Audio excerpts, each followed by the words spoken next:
Hello അസ്സലാമു അലൈക്കും welcome back. ഇന്നത്തെ നമ്മുടെ വീഡിയോ 2 kg അളവിലുള്ള ഒരു ചോക്ലേറ്റ് ട്രഫിൾ കേക്ക് ബിരിയാണി പോട്ടിൽ എങ്ങനെ ഉണ്ടാക്കിയെടുക്കാമെന്ന് കാണിക്കുന്ന വീഡിയോ ആണ്. അപ്പോൾ ബിരിയാണി പോട്ടിൽ ഇപ്പോൾ നിങ്ങളുടെ വീട്ടിലൊക്കെ ബിരിയാണി പോട്ട് ഉണ്ടാവും. ബേക്കിംഗ് മോൾഡ് ഇല്ലാത്തവരൊക്കെ ഉണ്ടെങ്കിൽ അവർക്കൊക്കെ ഈസി ആയിട്ട് ചെയ്യാൻ പറ്റുന്നതാണ് ബിരിയാണി പോട്ടിൽ.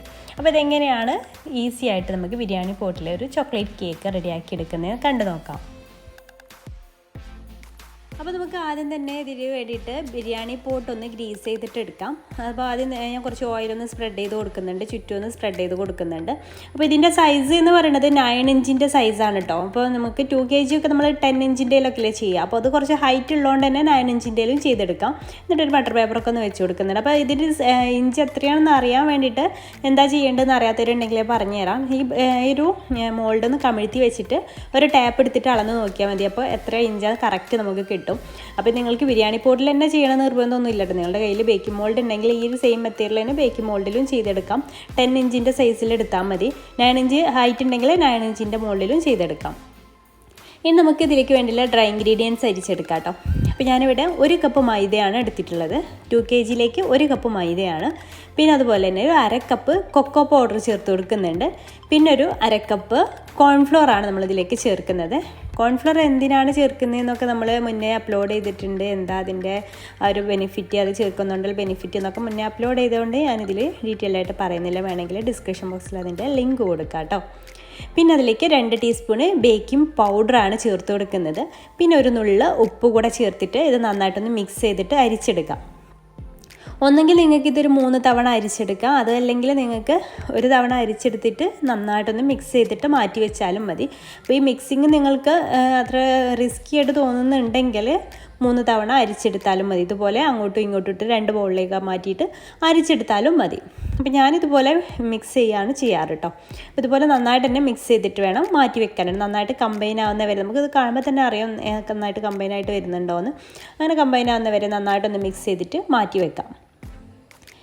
അതിനുശേഷം നല്ല ഡ്രൈ ആയിട്ടുള്ളൊരു ബൗൾ എടുക്കുക, നല്ല ഉണങ്ങിയ പാത്രം തന്നെ എടുക്കുക, ബൗൾ തന്നെ എടുക്കുക കേട്ടോ. അതിലേക്ക് 6 മുട്ട ഒഴിച്ചു കൊടുക്കുക, 6 മുട്ട പൊട്ടിച്ചൊഴിച്ച് കൊടുക്കുക. അപ്പോൾ 6 മുട്ട വെച്ചിട്ടാണ് ഈ 2 kg കേക്ക് ഉണ്ടാക്കുന്നത്. അപ്പോൾ നിങ്ങൾക്ക് വേണമെന്നുണ്ടെങ്കിൽ 8 മുട്ടയും യൂസ് ചെയ്യാം. ഞാനിവിടെ 6 മുട്ട യൂസ് ചെയ്യുന്നുള്ളൂ. അപ്പോൾ ഇതിലേക്ക് 2 മുട്ട കുറവേല, അപ്പോൾ അതിന് പകരമായിട്ട് 1/2 കപ്പ് പാല് ചേർത്ത് കൊടുക്കുന്നുണ്ട് കേട്ടോ. അപ്പോൾ 8 മുട്ട യൂസ് ചെയ്യുന്നവരാണെന്നുണ്ടെങ്കിൽ ആ പാലിൻ്റെ ആവശ്യമില്ല. അപ്പോൾ ഞാനതിലേക്ക് പാല് ചേർക്കുന്നുണ്ട്. അപ്പോൾ 6 മുട്ട പൊട്ടിച്ചൊഴിച്ച് കൊടുത്ത ശേഷം 2 ടീസ്പൂൺ വാനില എസൻസ് കൂടെ ഇതിലേക്ക് ഈ ഒരു സമയത്ത് തന്നെ ചേർത്ത് കൊടുക്കാം കേട്ടോ. ചേർത്ത് കൊടുത്തിട്ടുണ്ട്. ഇനി നമുക്കിതിലേക്ക് ഇത് ബീറ്റ് ചെയ്ത് തുടങ്ങാം. ബീറ്റ് ചെയ്ത് തുടങ്ങുന്ന സമയത്ത് തന്നെ കുറേശ്ശെ ഇട്ട് പഞ്ചസാര ചേർത്ത് കൊടുക്കണം. ഞാനിവിടെ 1 കപ്പ് പഞ്ചസാരയാണ് എടുത്തിട്ടുള്ളത്. അപ്പോൾ 1 കപ്പ് പഞ്ചസാര നിങ്ങൾക്ക് 1.5 കപ്പ് വരെ പഞ്ചസാര ഇതിലേക്ക് എടുക്കാം കേട്ടോ. ഞാനിവിടെ 1 കപ്പ് എടുത്തിട്ടുള്ളൂ. അപ്പോൾ നമ്മുടെ മധുരത്തിനനുസരിച്ച് ചേർത്ത് കൊടുക്കാം.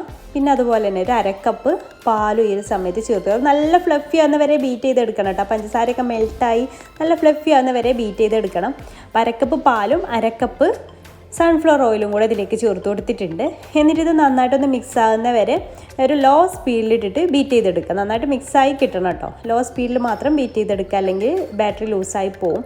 എന്നിട്ട് നമ്മൾ അരിച്ച് വെച്ചിട്ടുള്ള ഡ്രൈ ഇൻഗ്രീഡിയൻസ് കുറേശ്ശെ ഇട്ടിട്ട് ഇതുപോലെ ഒന്ന് ഫോൾഡ് ചെയ്തിട്ട് എടുക്കുക, നന്നായിട്ട് മിക്സ് ആകുന്ന രീതിയിൽ. അതുപോലെ തന്നെ മുട്ടയൊക്കെ ബീറ്റ് ചെയ്തതൊന്നും അതിൻ്റെ ഫ്ലഫിനെസ് ഒന്നും പോവാനും പാടില്ല. ആ രീതിയിൽ വേണം ഇത് ചെയ്തെടുക്കാൻ വേണ്ടിയിട്ട്. അപ്പോൾ എല്ലാം കുറേശ്ശെ ആയിട്ട് ചേർത്ത് കൊടുത്തിട്ട് ഇതുപോലെ ഒന്ന് ഫോൾഡ് ചെയ്തിട്ട് എടുക്കുക.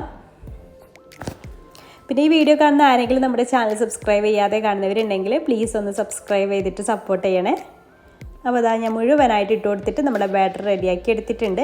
ബാറ്റർ ഒന്നൊരു സ്പാച്ചിൽ വെച്ചിട്ടൊന്ന് നന്നായിട്ടൊന്ന് മിക്സ് ചെയ്തിട്ട്, ആദ്യം ഞാൻ വിസ്ക് വെച്ചിട്ടാണ് അത് മിക്സ് ചെയ്തെടുത്തിട്ടുണ്ടായിരുന്നു. വിസ്കോ സ്പാച്ചിൽ വെച്ചിട്ട് നമുക്ക് ബാറ്റർ റെഡിയാക്കി എടുക്കാം. അതിനുശേഷം നമ്മൾ ഗ്രീസ് ചെയ്ത് വെച്ചിട്ടുള്ള മോൾഡിലേക്ക് ഇത് ഒഴിച്ചു കൊടുക്കാം.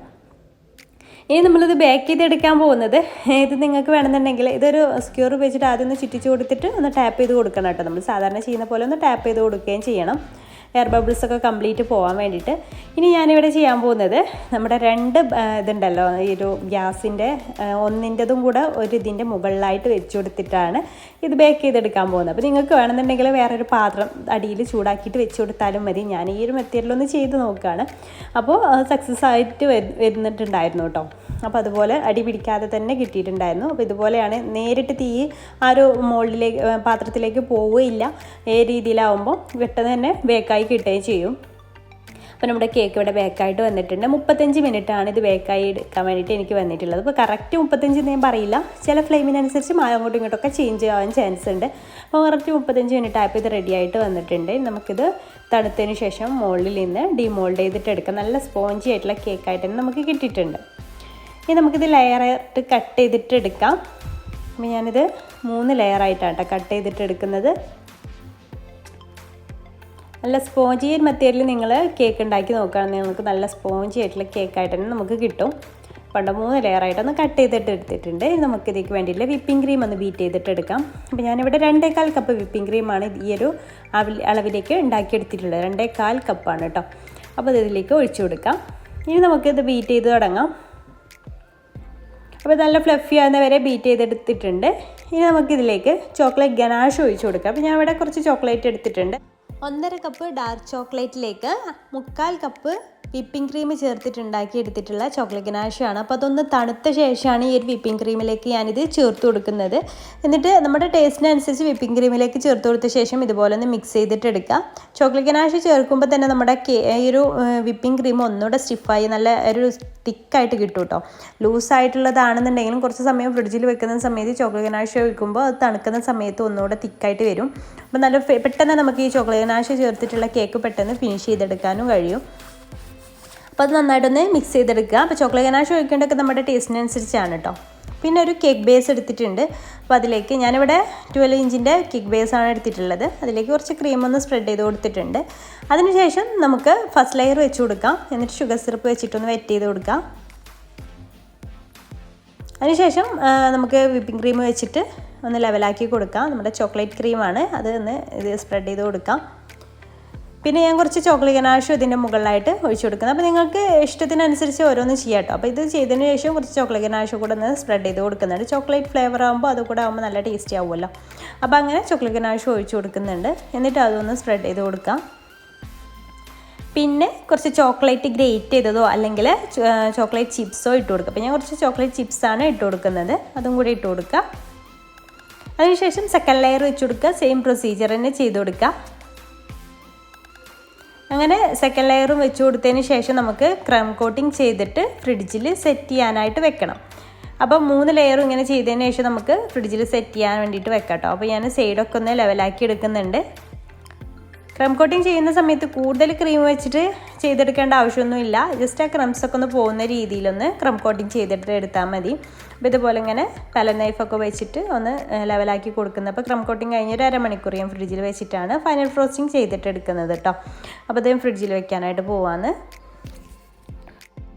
ഒരു അരമണിക്കൂറൊക്കെ കഴിഞ്ഞതിന് ശേഷം ഫ്രിഡ്ജിൽ നിന്ന് എടുത്തിട്ട് ബാക്കിയുള്ള ക്രീം മുകൾ ഭാഗത്ത് കംപ്ലീറ്റ് ആയിട്ടൊന്ന് ഫിനിഷിങ് ചെയ്തിട്ട് എടുക്കുന്നുണ്ട്. അതിനുശേഷം നന്നായിട്ടൊന്ന് തണുപ്പിച്ചെടുക്കുക. തണുപ്പിച്ചെടുത്ത ശേഷം അതിൻ്റെ മുകളിലായിട്ട് ചോക്ലേറ്റ് ഗനാഷ് ഒഴിച്ചു കൊടുക്കാണ്ട് ചെയ്യുന്നത്. അപ്പോൾ ആ കേക്ക് നന്നായിട്ട് തണുത്താൽ മാത്രമേ ഈ ചോക്ലേറ്റ് ഗനാഷ് ഇതുപോലെ ചെയ്യുന്ന സമയത്ത് ഡ്രിപ്പായിട്ട് അവിടെ നിൽക്കുള്ളൂ. ആ കേക്ക് തണുക്കുമ്പോൾ മാത്രമേ ആ ഒരു നല്ല താഴത്തേക്ക് ഒലിച്ചിറങ്ങാതെ ഡ്രിപ്പിംഗ് എഫക്റ്റ് രീതിയിൽ അവിടെ നിൽക്കണം എന്നുണ്ടെങ്കിൽ കേക്ക് നന്നായിട്ട് തന്നെ തണുപ്പിച്ചെടുക്കണം. ഒന്നെങ്കിൽ ഫ്രീസറിൽ വെച്ചിട്ട് ഒരു 10 മിനിറ്റ് ഫ്രീസറിൽ വെച്ചാലും മതി. അപ്പോൾ ഞാൻ മുഴുവനായിട്ട് ആ ചോക്ലേറ്റ് ഗനാഷ് ഒഴിച്ചതിന് ശേഷം സ്റ്റാർ N1 നോസിലുണ്ടല്ലോ അത് വെച്ചിട്ട് ഇതുപോലെ ഒന്ന് ഫ്ലവറും വരച്ചു കൊടുക്കുന്നുണ്ട്. ഇതുപോലെ ജസ്റ്റ് ഒന്ന് ഇങ്ങനെ പ്രസ് ചെയ്തിട്ടുള്ള ആ ഒരു ഫ്ലവറും വെച്ച് കൊടുക്കുന്നുണ്ട്. പിന്നെ കുറച്ച് ഷുഗർ ബോൾസും കൂടെ ആയാൽ നമ്മുടെ ചോക്ലേറ്റ് ട്രഫിൾ കേക്ക് ഇവിടെ റെഡിയാവും. കുറച്ച് ഷുഗർ ബോൾസ് പേളുണ്ടല്ലോ, ഒരു വൈറ്റ് കളറിലുള്ള ഷുഗർ ബോൾ, അതൊക്കെ ഇങ്ങനെ ഈ ഒരു ഫ്ലവറിൻ്റെ മുകളിലായിട്ട് വെച്ച് കൊടുക്കുന്നുണ്ട്. നമുക്കിഷ്ടമുള്ള രീതിയിലൊക്കെ ഡെക്കറേറ്റ് ചെയ്തെടുക്കാം. അതിൻ്റെ ആ ഒരു ടേസ്റ്റും കാര്യങ്ങളൊക്കെ ചോക്ലേറ്റ് ട്രഫിളായാൽ മതി. ഇഷ്ടമുള്ള രീതിയിൽ നമുക്ക് ഡെക്കറേറ്റ് ചെയ്തിട്ടെടുക്കാം. അപ്പോൾ ഞാൻ സെൻറ്ററിലൊക്കെ ഇങ്ങനെ വെച്ച് കൊടുക്കുന്നുണ്ട് കേട്ടോ, വൈറ്റ് കളറിലുള്ളതൊക്കെ. അതുപോലെ തന്നെ ഈ ഡ്രിപ്പ് ചെയ്യുന്നതിൻ്റെ അവിടെയൊക്കെ ഇങ്ങനെ ഓരോ ഷുഗർ ബോൾസ് വെച്ച് കൊടുക്കുന്നുണ്ട്. മുകളിൽ ഞാൻ ഗോൾഡൻ കളറിലുള്ള സ്പ്രിങ്കിൾസും ഷുഗർ ബോൾസും കുറച്ച് ഓവറായിട്ടൊന്നും ചെയ്തിട്ടില്ല, കുറഞ്ഞ രീതിയിൽ അതും സ്പ്രെഡ് ചെയ്ത് കൊടുത്തിട്ടുണ്ട്. അപ്പോൾ നമ്മുടെ ഇന്നത്തെ വീഡിയോ ഇവിടെ അവസാനിക്കുകയാണ്. ചോക്ലേറ്റ് ട്രഫിൾ കേക്കിൻ്റെ ഡെക്കറേഷൻസ് എല്ലാം കഴിഞ്ഞിട്ടുണ്ട്. വീഡിയോ ഇഷ്ടമായി എന്ന് വിചാരിക്കുന്നു. ഇഷ്ടമായിട്ടുണ്ടെങ്കിൽ ലൈക്ക് ചെയ്യാൻ മറക്കരുത് കേട്ടോ. അതുപോലെ വേണ്ടിയിട്ടുള്ളവരിലേക്ക് ഷെയർ ചെയ്യാൻ താല്പര്യം ഉണ്ടെങ്കിൽ ഷെയർ ചെയ്യാനും മറക്കരുത്. അപ്പോൾ ഇൻഷാ അല്ലാഹ് പുതിയൊരു നല്ലൊരു വീഡിയോ ആയിട്ട് നമുക്ക് വീണ്ടും കാണാം. താങ്ക്